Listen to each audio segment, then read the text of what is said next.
And welcome back to Random Ish with Sandra. How you doing? So I've got my special guest with me today, Mr. Gary Downing of Happy Cleaning. We've been chit-chatting about some topics, little stories that popped out to me in my mind. Another story that popped out in my mind and I feel like is the perfect segue into what we're going to be talking about today. Scientists have just discovered by accident, they weren't really trying to go for this, but what the scientist was looking for was some sediment about a good half a mile deep underneath some ice. Okay. So, exactly, it's like, wait, what? So they were looking for the sediment. Sediment is like the dirt from the bottom of the floor of the ocean. They were looking at the shelf. They're trying to figure out, whatever it was that he was trying to figure out. So the guy is looking and trying to get to the bottom floor of the bottom of this shelf. So he's drilling. They spent, 20 hours, it says, trying to melt the ice. They had a GoPro camera on the end of this drill. They send the drill down, and you can see this thing online, right? They send the drill down and it goes. So it goes past the ice shelf. They're thinking that they're going to now hit the bottom of the ocean because that's what they thought, right? So instead it went past the ice shelf and it went down another 1,600 feet, okay, of water. Instead of it being like ice or ground, it was actually water. And then they hit the bottom. And instead of them hitting just the bottom of the shelf of the ocean, they actually hit a rock. When they hit the rock, the GoPro camera, I guess, did what it does. And it went on the other side of the rock and they found life.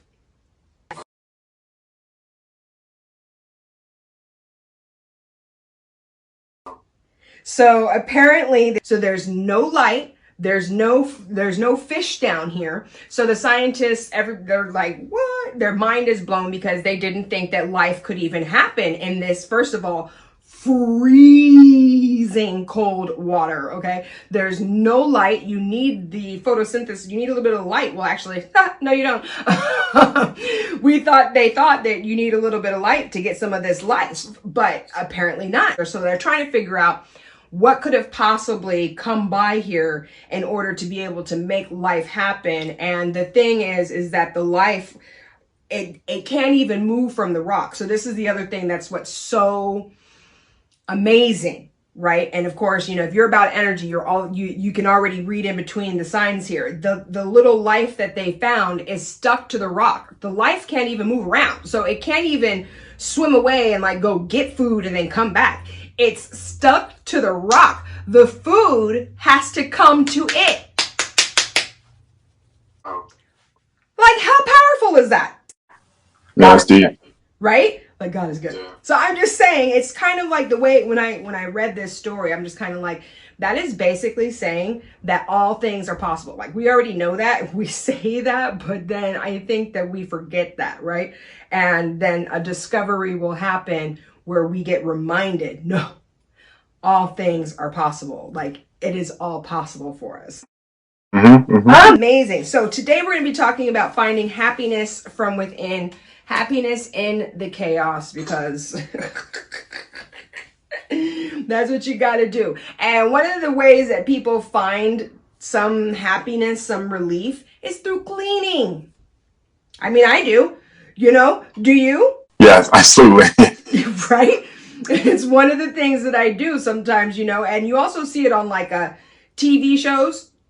When the character is getting all stressed out or something, you see them immediately like grab the polish and a cloth and start like going at the table or something, Now, I'm not a clean freak. I'm into the lived in look, but I definitely do find a lot of relief in cleaning. So Gary, I'm so curious, before we get into finding some of the happiness through cleaning, let's get a little background from you. How did you get into the whole cleaning? Because as you see, guys, he's a manly man.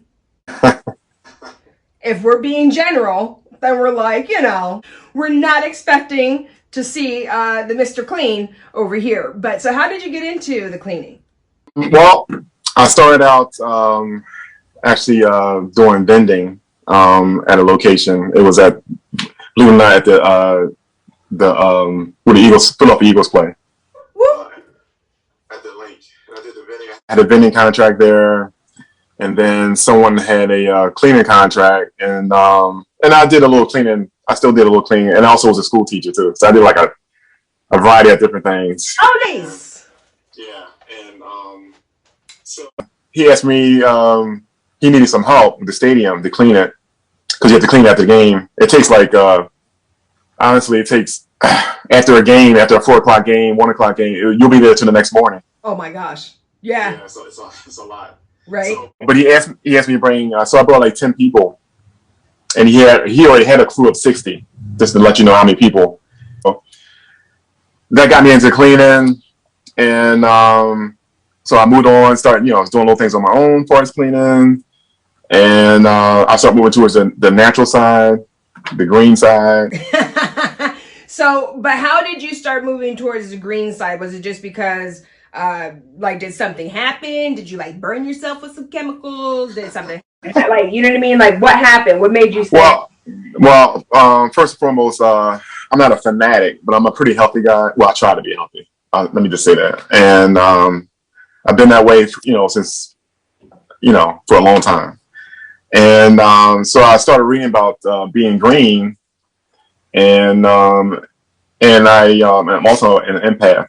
And an empath is someone who can pick up someone else's feelings. So I got a strong sense of that. Yeah. We're about to switch. We're about to switch conversation though. Okay. No, that's all right. Sorry, and I'm a therapist also, along with the cleaning. Nice. Yeah. The funny thing is, I'm in 2 different professions: a therapist and a natural cleaner. But actually, they're both the same. They work together. To be honest with you. Right. That's a whole other conversation. But the thing is, it's 2, which is considered female dominated fields. And I'm not saying if a man's better or a woman's better. I'm just saying that's the perception of the world, considered female dominated. He's in touch, y'all. So the whole empath thing is like when I started using like the natural products. What I mean by natural, I'm talking about natural like I make them from scratch, kind of natural. Wow. I mean, yeah, you have organic you can go in the store and buy, which is you can go and buy it, but I make my own. But the thing is, when I do that, I feel more connected to the earth. Oh yeah. Yeah, because it's kind of like the shaman, right? You're like, you get the impulses and you're like, oh yeah, let me try this out, and then snap. So are you like are you Mr. Doctor Medicine guy? Like, are you going out and like you follow the impulse and then you smell it, flour or whatever you're using, and then you come home like mad scientist mixing it all up? Like, I've got this whole visual now. He goes out for a walk. He's like, let me try this out. Pluck, pluck, pluck.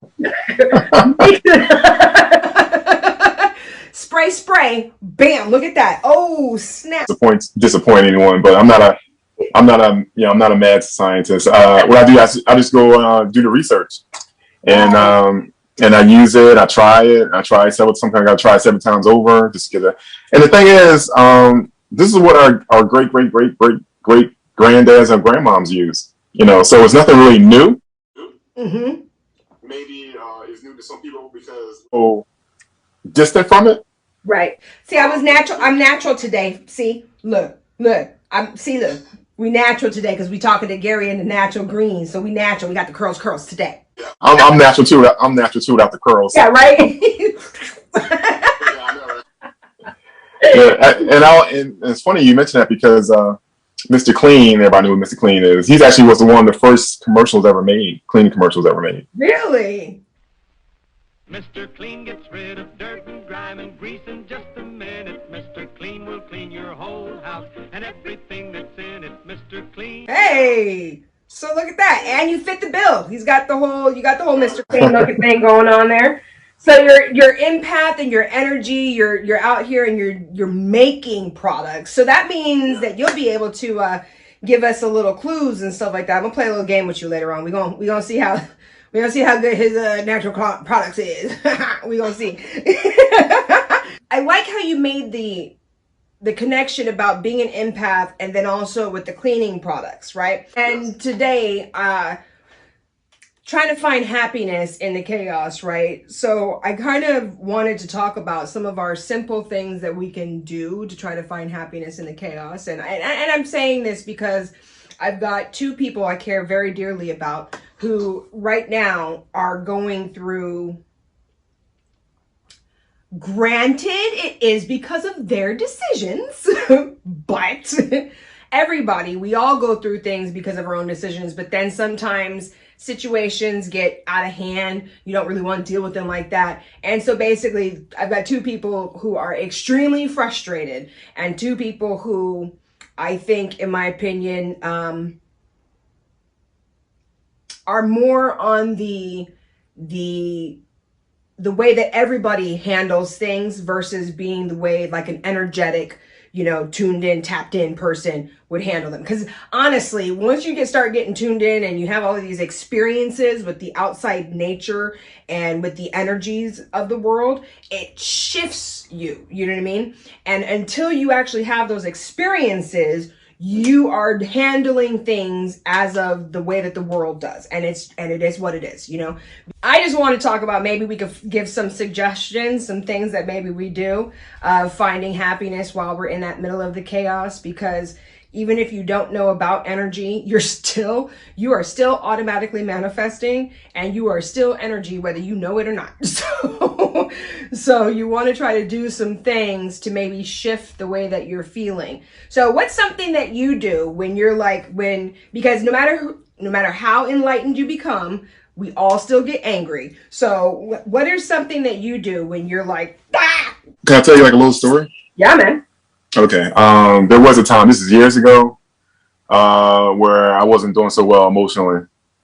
And I was eating a lot of sweets. And there's a store that's not in existence no more that had these small little birthday cakes, not the whole cake, but birthday cakes. And I used so they were selling by the slice. Yeah. So I said, happiness. So I don't want a whole cake, so I just buy a slice. And so I did, and I bought it, and I actually ate it in the car. I was trying to save it for later, but I ate it in the car. And then I went back the next day, and then I went back the third day, and they had buy one, get one free. I said, oh, he was like, yo. So I'll just buy one, eat one now, and then I'll save one for later. So I ate them both before I got home. Oh, snap! Is honestly, I was spiraling down, going downhill fast because of the sweets. And the whole saying, and it's true, the whole saying, you are what you eat. Yeah, yeah. It's real. No, yeah. So I was already feeling bad, so I was actually started feeling worse. So what I did was, believe it or not, and it's a whole organic thing of being natural, and the whole thing, mindset, you are what you eat. You know what I started doing? What'd you do? I started eating fruits. Nice, so that way you still got a little bit of the sweetness. But it's sweetness, but the thing is, you are what you eat. Mm-hmm. They have seeds. They got seeds in them. Meaning it's a living thing. Oh, he was eating the rainbow, y'all. He eating the rainbow. Go ahead. Yeah. So you start eating living things, and you will create living thoughts in your head. You automatically start feeling better. True that. Because you're on a little self-therapy. So the whole how it came about is the same, but it's true. You are what you eat. Yep. And if you've eaten a whole bunch of junk, you will have a bunch of junk thoughts. Yep. I'm serious. I lived it. And you can change that right through eating natural things, what we're supposed to be eating. Right. And start feeling better. And it was a very deep time in my life, but a very deep learning lesson. Right. Because it's simple. Because everything that we need, I mean, it's right here. It's right underneath our nose. It's on a tree. It's on a bush. Whatever. It's already here. Yeah. It's a very awesome experience. You know what I mean? So that's one thing I did, and I still do. And not saying I do eat sweets sometimes. Yeah, I do. But I work out. That helps me out. At least that serotonin in my brain. Right. You sweat, so that makes you happy. And like I said, the things you eat, it helps. They say bananas is a good thing. What I do is I don't eat bananas like I can't eat them for some reason. I can't eat them peel it. I make smoothies. I don't like bananas. Bananas are nasty. Yeah, but they Oh yeah, no. I wait. We got to do a. So my mama told me that when I was 3 months, like if she tried, or actually like 3 days or something, like no 3 months, because you can't really try to feed a baby at three days. Sorry, mom, for trying to make you sound like you was crazy. Anyway, so when I was like 3 months, my mom was trying to give me some bananas, and I was like, right, tried it again. You know what I mean? Tried it again, spit them all over the place. To this day, 3 years later, I ain't messing with nobody's damn bananas. That was your my mama told me moment. Carrie's like, what the fuck is wrong with her? But no, I'm feeling everything else that you said. I totally agree with you. Something that I do is I'll sometimes dance. You know what I mean? It's very hard to be mad and dance. It's very, very hard. But you got to have a song that like takes you there, because otherwise the thing about music, I feel like it could go both ways. You either turn the music on and you find songs that are matching how you're feeling, and then it just takes you down further. You know what I mean? Now you get all mad and angry.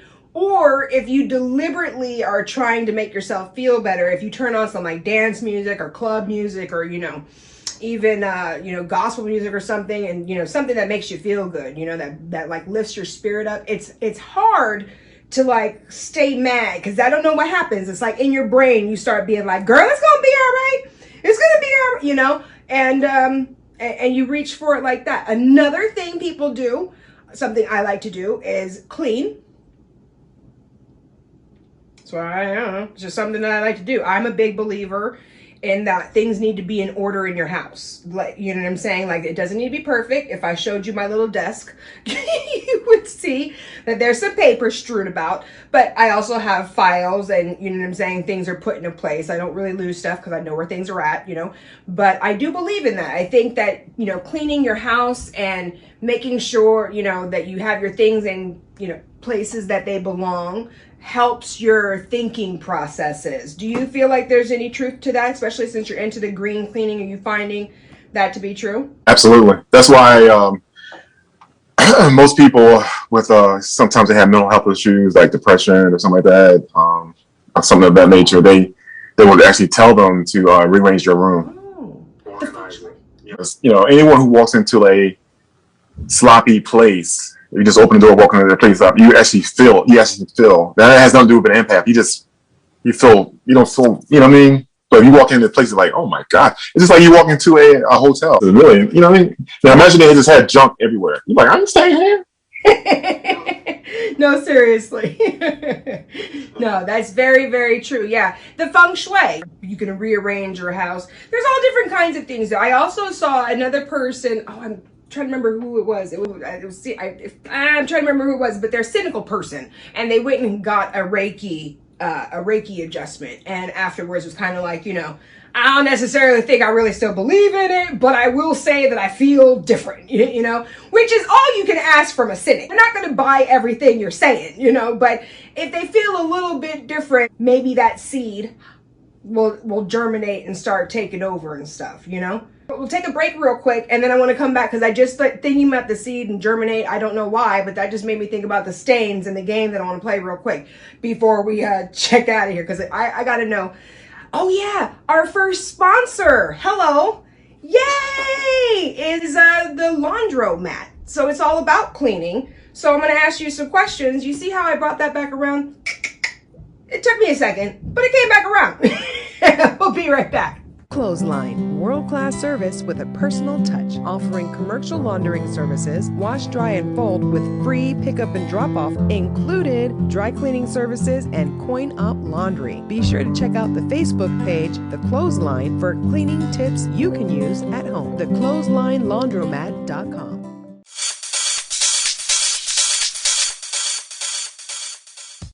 And welcome back to Random-ish with Sandra. So I've been hanging out with Gary Downing from Happy Cleaning today. Hey, Gary. Hey. Appreciate you hanging out and giving in your input and stuff. You know, always it's good to get a man's point of view. You know, you're very, very welcome. No, thank you. So, real quick before we get on out of here, I wanted to play a real quick speed round with you about some stains. And you said that you're all about the natural cleaning and you make the products yourself. So, if I hit you with some stuff, you could basically tell me what we could use at home. Awesome. Okay, here we go. So, ready? Grease on the kitchen backsplash. Backsplash. Yeah, like my tile, like I have a little bit of tile on my kitchen behind the stove. Little grease like gets on the back of the backsplash back there. So do you have a recommendation? Something that's like I could. You can make a nice like a natural pine soil. What you do is you take water, but it has to be like extremely hot. Okay. Extremely hot water, and you take like a measuring cup, put like 1/4 of castor oil soap. Huh. Okay. Mix it up. You gotta shake it. You can put like a lavender, well, any kind of oil for smell, for scent. It's like and you put the water and then the mixture with the soap, castor soap, in a spray bottle, and put like at least like 30 drops of the oil for scent in there. And you could just spray it on the area, grease up. Got makeup on the wall, little lipstick or makeup, little foundation or something. Makeup on the wall. Believe it or not, you can use. Mr. Clean has a Puma stone. When like Home Depot, Walmart sells it, and it don't have to be Mr. Clean. It's like different brands, and if you just scrub it, and it'll come right off. Oh, is that the magic eraser thing? Like a magic eraser. Yeah. That's a stone? Wait, hold up. So the magic eraser is made out of a stone? It's not an actual real stone. That's what the name of it. Puma stone. That's all. That's what they call it. Because it looks like a stone, but it's not. It's like a sponge. And also you can use now this is not something I make. Dawn dishwasher, and pour that into water, and just take a microcloth, microfiber, and just dip it in there, and you can rub the makeup off. Sometimes the microcloth can just do it on its own. To be honest with you. Oh, really? Okay. Yeah. Because of the fibers in the cloth. All right. Okay. So one last thing: some juice on a carpet. So we spilled some juice or something on the carpet. All right. There was a movie. One of my favorite actors, Denzel Washington. He was a bad guy. Yes, American Gangster. American Gangster. Yeah, thank you. American Gangster. The scene in there.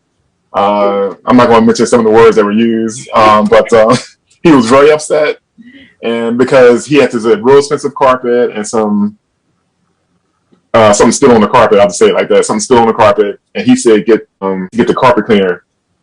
Get the club soda." So club soda. And all you gotta do, don't rub, just dab. Like some people, they get something on the club, they rub it, because if you rub, all you're doing is rubbing whatever's on there into the carpet. Right. But just dab. Just dab. Yes, dab it. Put the club soda in the spray bottle, spray it on the surface.